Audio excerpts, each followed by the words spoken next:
Scott Cawthon and his gang of creepy animatronics have taken the internet by frightful storm, thrilling YouTubers and avid gamers alike. With every new entry in the series, the world of Five Nights at Freddy's grows with ever more complex story arcs and disturbing characters, making us all quick to jump and reject those birthday invitations to Chuck E. Cheese. Hi, I'm Adam, and here at the leaderboard, we're giving you another 107 facts about Five Nights at Freddy's. As if the first 107 didn't leave you scarred enough already, let's get started.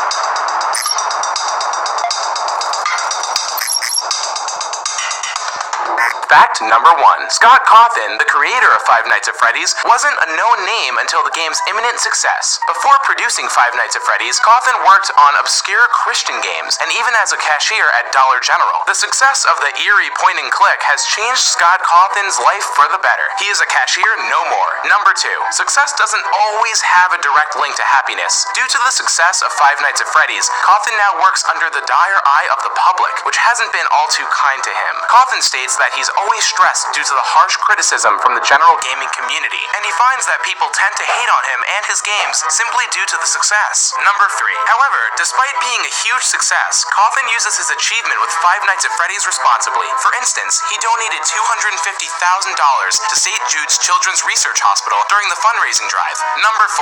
Five Nights at Freddy's continues development in Click Team Fusion 2.5.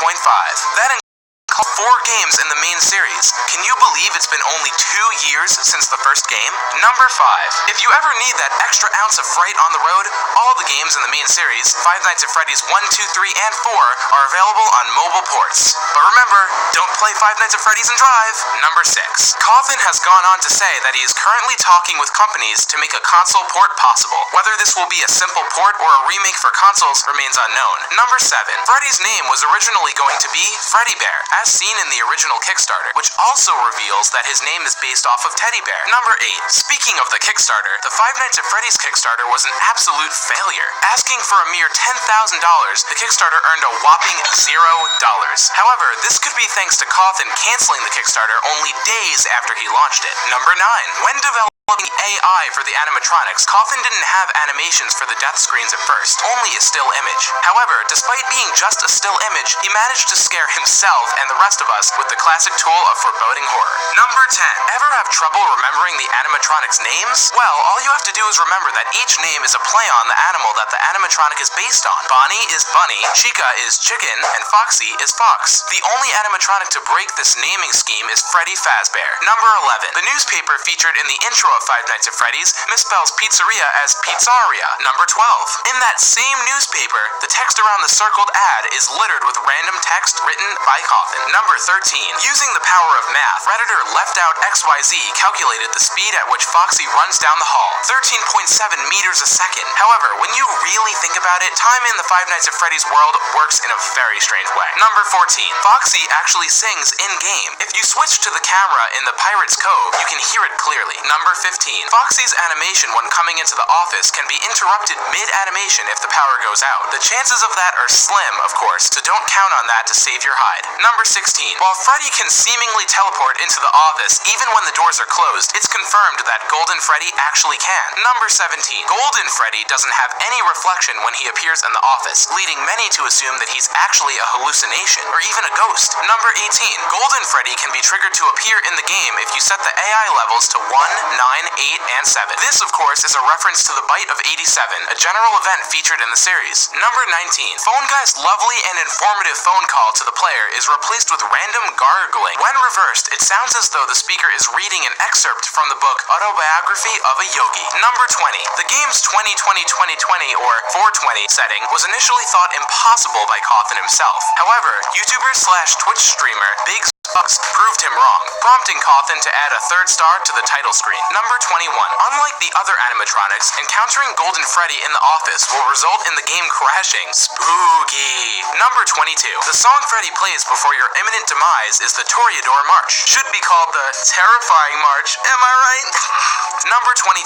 An unused graphic suggests that the pizzeria map used in Five Nights at Freddy's was originally going to be more detailed. The design indicates more precise locations for each camera, and and where cameras were going to be placed. This was all changed for the final game. Number 24.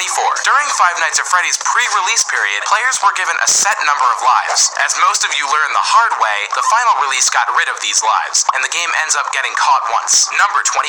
The sound each of the animatronics makes after reaching the player seems to be an edited version of a child's scream. Since the game cuts off part of the audio, the game's files reveal the entire length of the scream, if you care to pee your own pants.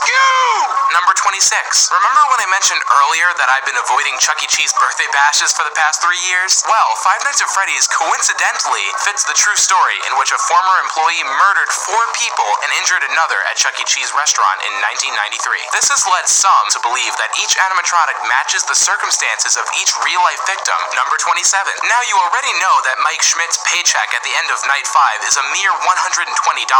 Well, if you decide to work at Night 5, you can earn a whopping 50 cents for overtime. Yup, the struggle is real. Number 28.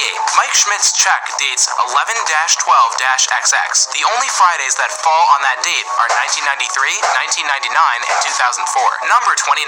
Just like in the first game, Bonnie and Chica travel through the left and right sides respectively. You know what they say, you can't teach an old dog new tricks. Number 30. The surrounding text for the newspaper grand reopening article contains the same filler text used in the Help Wanted ad in the first game. Number 31. The purple guy serves a significant role in the Five Nights at Freddy's series, but unfortunately, due to the limitations of the mobile games, his appearances have been slimmed down significantly. The only mobile port to feature Purple Guy prominently is Five Nights at Freddy's 2, whereas Five Nights at Freddy's 3 relegates him to only the rare boot screens. Number 32. There still isn't a great understanding to who Purple Guy is. In several games, he is seen inside the Fazbear location, leading fans to believe that he is definitely a worker in the facility. Many fans claim that the purple guy is the man you've been listening to the whole time, the phone guy. Number 33.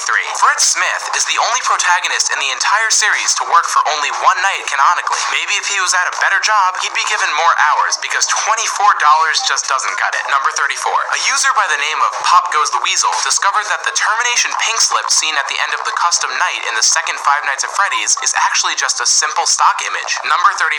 The promotional material for Five Nights at Freddy's 2 said that it was a grand reopening. It was probably done to throw players off, since it's now widely known that the game takes place in 1987, making the game a prequel. Number 36. In the